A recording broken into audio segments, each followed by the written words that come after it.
Thank you. I'm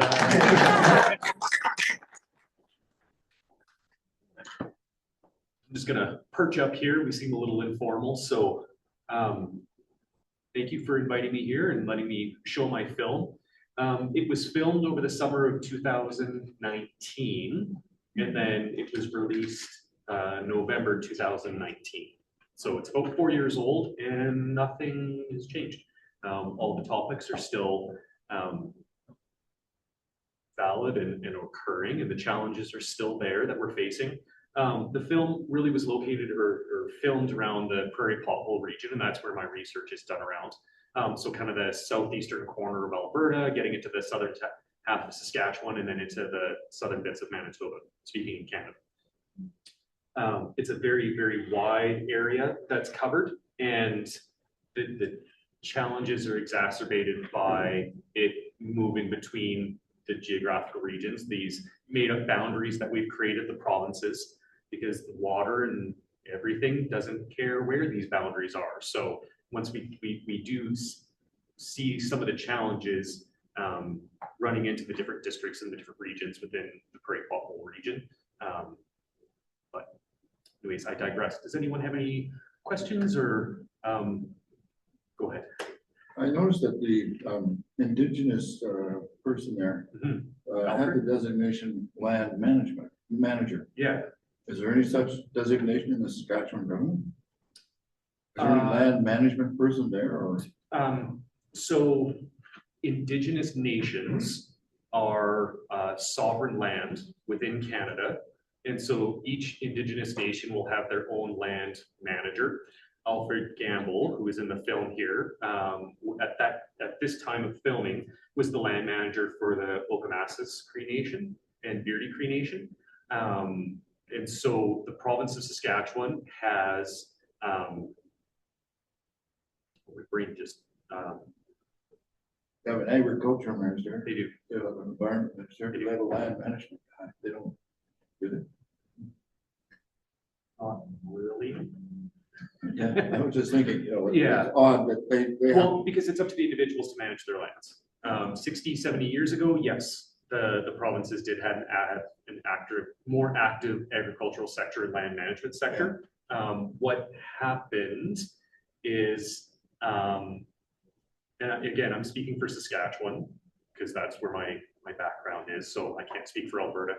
But in Saskatchewan, what the shift that happened as agriculture started to grow within Saskatchewan and as industry started to grow, farming equipment got larger, it became more of a booming industry. The province slowly started to step back in their land management and left it to the landowners and industry itself, because they were saying, well, I'm not producing the seed, I'm not producing the chemicals, I'm going to leave it up to the experts, I'm going to leave it up to industry to help you manage your land.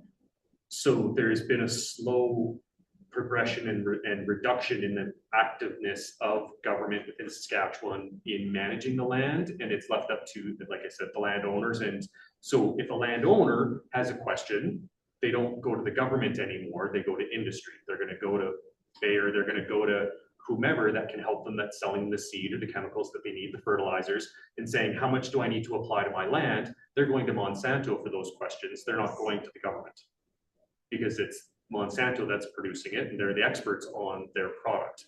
So the government has a less active role than they used to 50, 60 years ago. There are still active government agencies within Saskatchewan. So they do exist, but they're not as active as they used to be. Yeah. Oh, I feel so much better knowing that agribiz is looking after our future. Okay, I'm gonna rephrase the question I asked of Leslie earlier. Is there a business case to be made for wetland management conservation? You know, can we get the engineers and the agronomists and the economists to come up with a coherent plan to make it worth people's while to do the right thing? This is a public good. Yeah, do the right thing. Isn't that the truth? Well, and that's very subjective. Yeah, So I'm But I gonna, mean, yeah.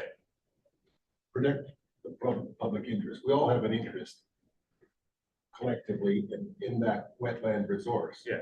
How do you make a business case? How do you make it worth farmers' while? Yeah. Instead of penalizing them with taxes and low returns?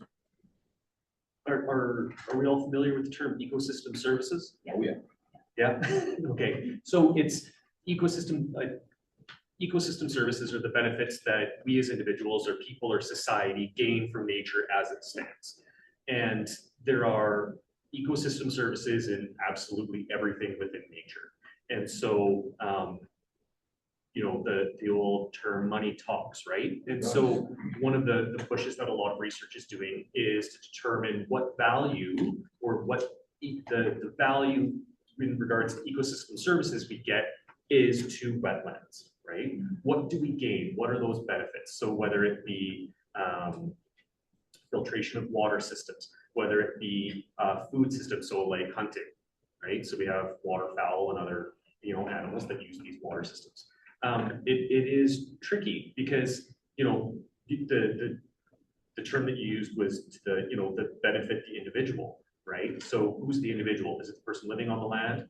Is it the person, the land manager? Yeah. So, you know, there are so many pressures on producers to remove wetlands that producers need help, right? They need assistance because there are social pressures from the neighbor. There are social pressures to keep the wetlands. There are social pressures to drain the wetlands. There are economic pressures, right? It costs a lot of money to run farms. And when you have to move around these wetlands, there's no denying we have the proof that it takes extra money, right, to do that. Yeah. So I don't know if there is a way to do that. I think, unfortunately, what it's going to be is up to the individuals to decide what their values are, right? My current research is looking at kind of trade-offs somewhat, right? And so using Manitoba, for example. So Saskatchewan doesn't have a wetland policy at all. There's nothing. Alberta has an older wetland policy. It's effective, but there is at least a policy. Manitoba has quite a robust policy. And so what Manitoba did was they looked at the ecosystem services that are offered for wetlands. And they said, okay, to keep a wetland, it's going to cost X dollars to keep a wetland on a producer's field, right? And so what they did, sorry? I'm sure every site's different. There must be a formula. Somehow they did it. Okay. Yeah. So they figured out it's going to cost X dollars to keep a wetland. And so they went to the public and they held a forum to everybody within the province. And they said, to keep wetlands, it's going to cost this much. Producers can't afford that. So we want to create a tax that it's going to cost you $10 a year. I don't recall the exact figures, but it's going to cost you $10 a year added tax to pay producers to keep the wetland there. And they let the people decide, and it was a pretty unanimous vote that they were willing to pay the $10 to pay producers to keep the wetlands. So then they can continue to gain those ecosystem services from the wetlands, and the producers aren't losing that potential value of what would be there should they clear those wetlands. Yeah. Because farming is a boom or bust, right? One year you have a great year, the next year you don't, right? And so Definitely not a charity. yeah, but every added bit of every parcel of land that they can produce is more insurance in their pockets that they'll be able to operate next year. And so it shouldn't come as a shock to anyone that drainage is an issue, right? Or happens, sorry. Go ahead. First, a very professional film. From a technical point of view, how many hours of your time went into creating that 25-minute film? Or however long it was? Just a curiosity. Never got to ask that question. So we had a set of questions that we were going to ask. The film is not what we set out to create. When we started the film, we had a set of questions, and ideally we were wanting to do conflict, right? We were trying to figure out where the conflict was. And one of the first questions that we asked, and it was addressed early on in the film, was the definition of a wetland. And so only 8 individuals made it into the film, but we interviewed 14 individuals from various different fields and backgrounds. And each of the 14 individuals had a different definition of what a wetland was. So then just from the base of the question, that became the problem. What's a wetland? You know, if I asked everybody in this room what a wetland is, you're all going to give me a vastly different answer. Some of you will say, well, there's class 1 to 4 wetlands. Some people will say sloughs. Some of you hopefully don't say dugouts, but maybe people will say a dugout is a wetland, right? And so that right there is somewhat of the root of the issue, is this definition, this understanding of what a wetland is, and even the services and the ecosystem services that are offered. You know, many producers look at these, the term was ephemeral wetlands. So these ones that show up in the spring and then they're gone virtually immediately, right?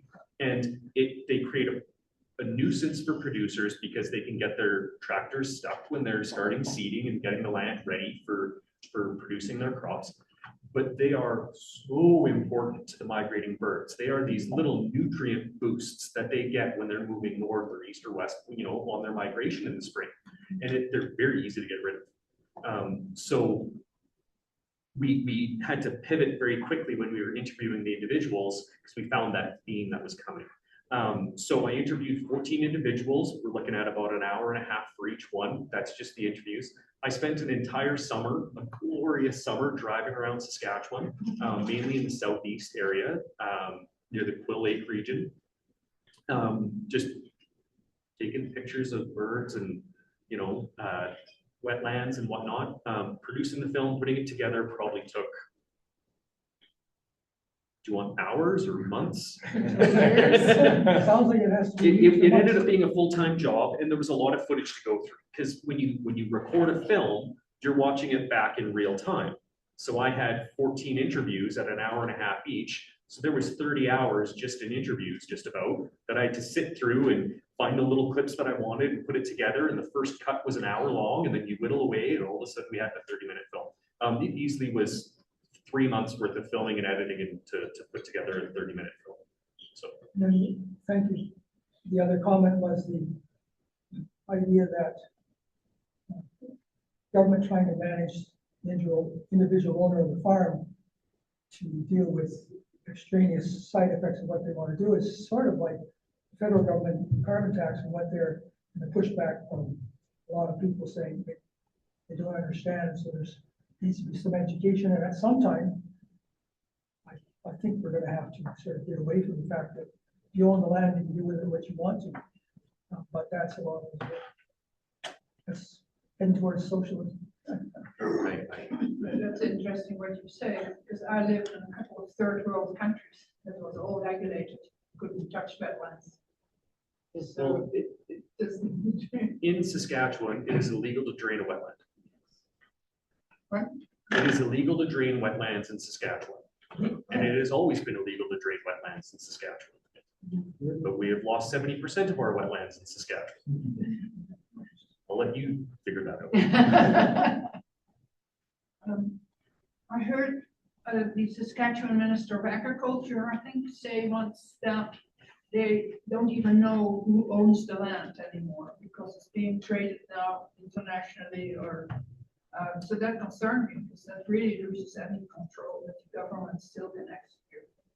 Yeah. That is a challenge.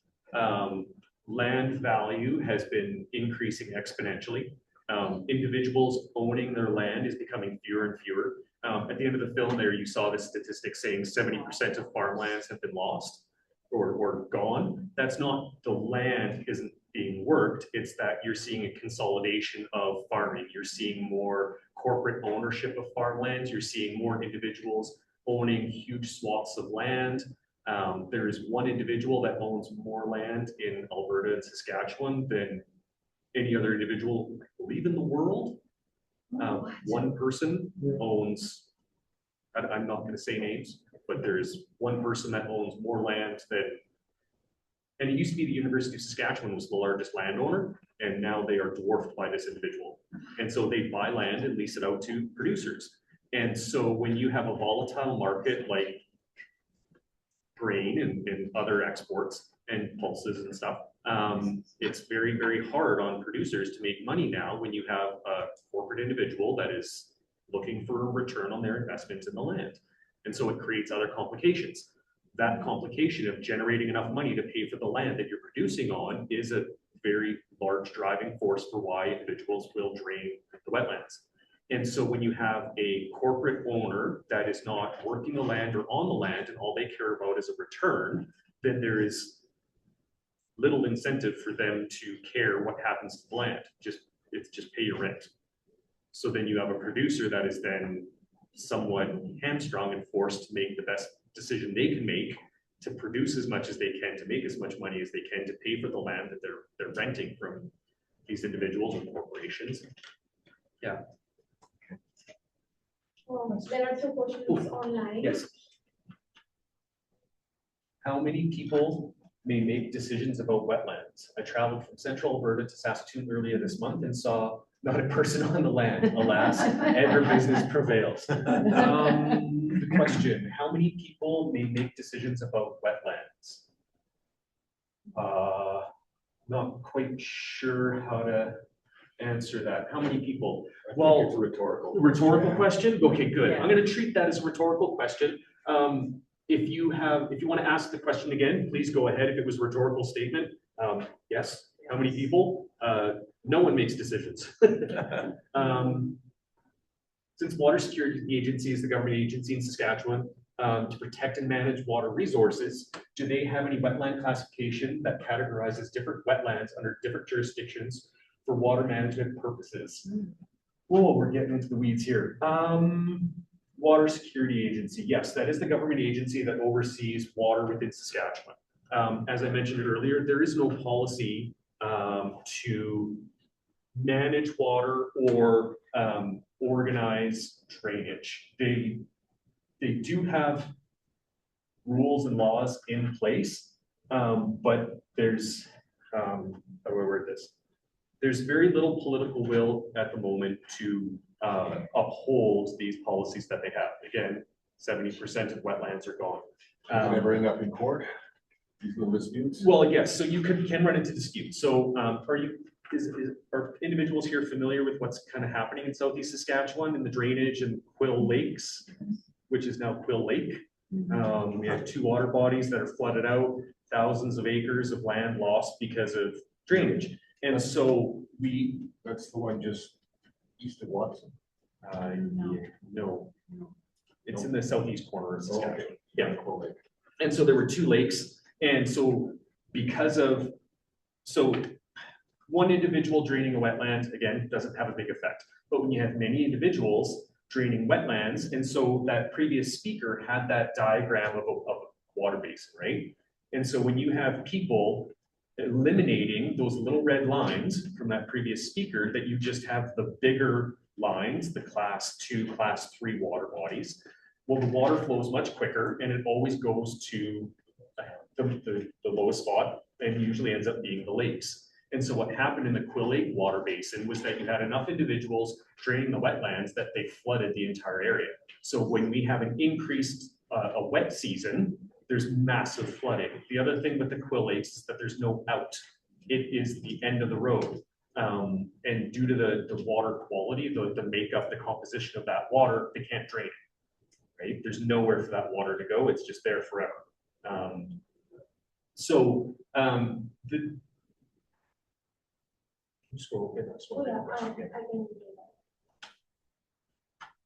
So do they have any wetland classification that categorizes different wetlands under different jurisdictions for water management? No, is the short answer. Not right now. They are actively working towards a policy, like a more firm policy on drainage, and they are looking at it as a watershed system as opposed to an individual. So if you want to drain your water, you have to say, this is where it's going to go, this is who it's going to affect, this is how it's going to change the water flow downstream. So the policy that they are talking about implementing would be very robust and good, but it's still just in the design phase. So there's nothing really in effect in Saskatchewan right now preventing anything. There have been court cases in Saskatchewan where one individual has taken another individual to court. but they're few and far between because these are your neighbors. So you're taking your neighbor to court. Well, what kind of life is that going to lead, right? Like you need to rely on your neighbors, especially in a rural environment. I'm not sure how many people are rural here, but your neighbor they're your lifeblood, they're your friends, they're the people that help you when you're stuck. And so if you start taking all your neighbors to court because they're draining wetlands, well, what happens when your tractor gets stuck, right? That's So socialism, isn't it? So I don't know if that's a question, but like, it was sure. So I'm from Duck Lake. So I found that part interesting, but had a hard time hearing Alfred. Where could I learn more about that part about Duck Lake? Alfred is a wonderful individual. If you ever get a chance to talk with him, do. Extremely fascinating. Speaking from a filmmaker's perspective, he is the softest spoken individual on the planet, and his audio levels would go up and down and up and down, and I had a heck of a time trying to get him loud enough. But where can you learn more about that part about Duck Lake? You can reach out to the band, and they have individuals there that can speak with you about the history. Talking with Alfred was a huge eye-opener for me because we were looking at wetlands in a modern context, right? What's happening right now on the watershed and with individuals and current day farming? And we kind of have a memory of 5 years ago, 10 years ago. I know producers that work on the land, they can tell you back in 1973 what the water levels were at. They know the land, but the indigenous memory is so much further. So when we were interviewing him and we said, hey, tell us about, this nation's experience with, drainage in the wetlands, he started off saying, well, I have to go back to the Louis Riel Rebellion. Yeah. Holy, that's their memory and their experience with wetlands is 100+ years ago. Nobody else was talking 100+ years ago. And you saw from the film how it's still affecting them today. That's a whole other conversation that I'm not going to get into. But it was such an eye-opening experience in hearing that indigenous perspective and their experience on the land and how it is affecting them and what's going on. And yeah, he's a fascinating individual. And so we have these traditional ecological knowledge, and then we have local ecological knowledge. And so the traditional ecological knowledge would be indigenous individuals and their experiences with the land. But then we have the local ecological knowledge, which would be producers, individuals like Murray Pask, who's been working that land. His dad was working that land. They know that land. That 8,000 acres, he knows every single stone's name, right? And so they are being the best stewards of the land that they can, but it can still be in conflict with what other individuals think that should be happening on the land. And so we have this idea, this concept of social license to farm, right? Are we familiar with that idea? So social license to farm is the public's perception of what a producer is doing, right? And so like the corporations, but somewhat. difference really. Yeah, so the social license to farm is, so does a farmer listen to the public, or do they listen to their best interests, or do they listen to the government, or like, who tells whom what to do, and who do you kind of lean into, right? And so this social license to farm is a very tricky subject that producers face all the time. Do we grow organic or not, right? Because organic has a huge trend that started in the 80s and is only continued to build up steam as we move forward. And so do you bow to that social pressure of growing organic, which costs more, which then means you need more land or more area to produce? So do you drain your wetlands in order to grow more organic, right? Do you see how this is a kind of this wicked problem that produced it, or kind of reared its ugly head? So yeah. Well, I think we better shut it down at this point. It's been a fascinating night. Thank you very much, Don. And before you go, we do need your address on our your mailing address, please. Yeah. And so thank you very much, and thank you guys for all attending here tonight. Is it on YouTube pages? So is it possible you can send me the link and I can attach to the emails and people can go and watch the If they want. Good enough. Sorry, yeah. If we post like we can post No, not tonight. recorded inside the video, but like inside the video link, so everything's there. My husband is Everything as well. English, so Oh, they're that's playing right, it yeah, out yeah. this Who way. are actually online as well, and they go back and do the. You can just like send it to me if that's okay. Okay, for sure, that's good. Okay. You can just like email it to me or just watch it as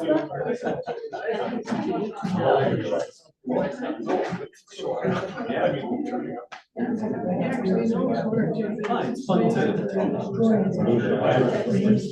It's all Alberta.